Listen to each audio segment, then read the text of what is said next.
El hijo pródigo. Lucas 15, desde el 11 hasta el 32. Esta es una parábola en la Biblia, pero en la vida real es un hecho que todo el tiempo se está repitiendo. Hijos que se nos van para otros lugares del mismo país o para otros y nos dejan llorando y pensando, es decir, sufriendo, pero al pasar el tiempo regresan y nos alegramos y nos regocijamos muchísimo con ellos.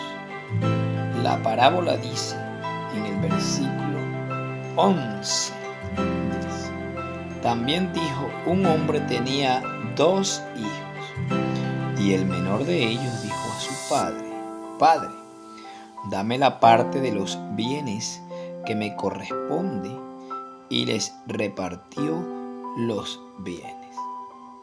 Este muchacho es el hermano menor y pide la herencia a su padre, y el padre entonces dice el mismo versículo 12, y les repartió los bienes, es decir, que le dio los bienes a ambos, aunque el mayor no había pedido los bienes, pero él era un buen padre y no quería hacer preferencias entre ellos, así que a cada uno les dio la parte correspondiente. Ahora el verso 13 dice, no muchos días después, juntándolo todo, el hijo menor se fue lejos a una provincia apartada y allí desperdició sus bienes viviendo perdidamente. El muchacho, acostumbrado a estar en su casa con sus padres, a lo mejor nunca había salido fuera de su casa y mucho menos con amigos desconocidos, personas que lo iban a inducir. Algunos llegan a pensar que algunos malos amigos lo llegaron a tomar esta decisión que trajo consecuencias a la postre.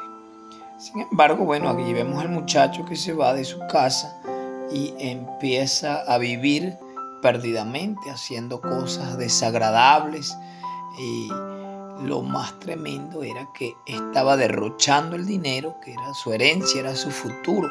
Estaba condensado el trabajo de su padre, que le correspondía como herencia a su hijo al él partir.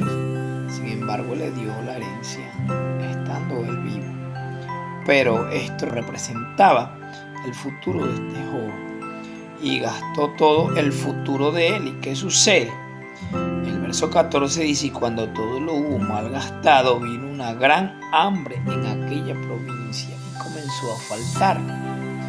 Posiblemente hubo una gran sequía en esos lugares, y las sequías traen como consecuencia hambre, ya que no se puede producir productos del campo, y los productos del campo son los que comen la gente que está en la ciudad.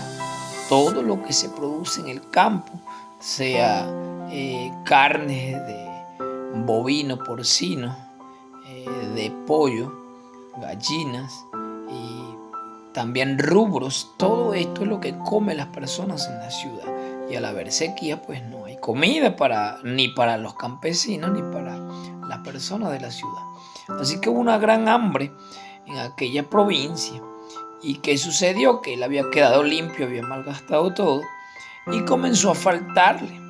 Claro que sí, no se le acabó el dinero. Me imagino que aquellos amigos que consiguió en el camino viviendo perdidamente, al verlo sin dinero, pues es posible que le hayan dado la espalda a este muchacho.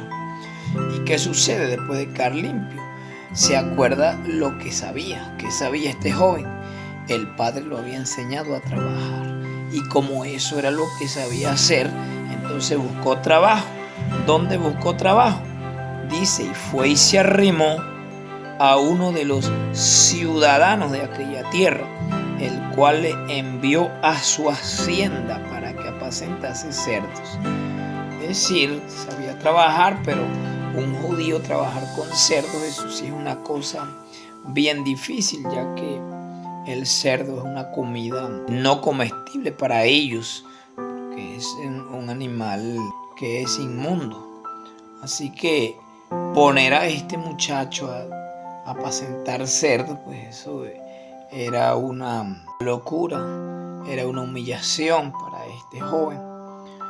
Pero como estaba limpio, tenía que hacerlo. ¿Qué sucede? Eso es en el verso 15. El verso 16 dice: y deseaba llenar su vientre de las algarrobas que comían los cerdos, pero nadie le daba. La comida de los cerdos era algarroba, todos conocemos. Esa es un árbol que echa unos frutos. Tampoco es muy apetitoso para comerlo, pero teniendo una gran hambre, pues, le provocaba el comer. Pero como habían personas que cuidaban el alimento de los cerdos, pues no le daban. Me imagino que uno cuidando cerdos y con hambre, aunque no le guste comerlo, de repente le provoquen también. Pero allí dice que le provocaba comerse las algarrobas y nadie le daba. Y volviendo en sí, lo bueno es que este joven no se quedó en esa situación de primero que está limpio, después que se convierte en un empleado. Nunca había estado acostumbrado a trabajarle a otro, trabajaba en la hacienda de su padre, mas no era un obrero. Ahora en esta situación pues volvió en sí, dice la Biblia. Volver en sí es volver a los recuerdos de lo que él vivía cuando estaba en su casa. Y dijo: ¿cuántos jornaleros en la casa de mi padre tienen abundancia de pan y yo aquí perezco de hambre? Pensó, se acordó cómo vivía, cómo estaba en su casa. Cuando se levantaba tenía comida, cuando le daba hambre de nuevo, en la tarde cualquier cosa que le provocaba se lo podía comer, a diferencia de estar en la hacienda de este hombre, de este haciendado, que era un hombre que no le gustaba darle comida a sus trabajadores, a la diferencia de su padre, porque él se recuerda que en la casa del padre de él hay jornaleros, pero que tienen abundancia de pan, mientras que él es jornalero en la casa de un ciudadano o en la hacienda de un ciudadano, pero ese ciudadano no le daba comida a sus trabajadores. Hay una gran diferencia entre uno y otro, ya que uno representa a Dios y otro representa al diablo. Ambos son acumuladores. Uno acumula para tener para él, para sus hijos y para compartir con los trabajadores, y el otro acumula solamente para él y no le importan los demás. Así que él dice: me levantaré e iré a mi padre y le diré: Padre, he pecado contra el cielo y contra ti, ya no soy digno de ser llamado tu hijo, hazme como a uno de tus jornaleros. A mí me llama la atención ver que este muchacho pensó en volver, porque hay personas muy orgullosas y no quieren volver de nuevo y prefieren seguir pasando por situaciones duras, difíciles, antes que humillarse y volver a la casa del Padre. Así que él hace lo que piensa. Eso está en el verso 21. Podemos leer en el verso 21. Y el hijo le dijo: Padre, he pecado contra el cielo y contra ti, y ya no soy digno de ser llamado tu hijo.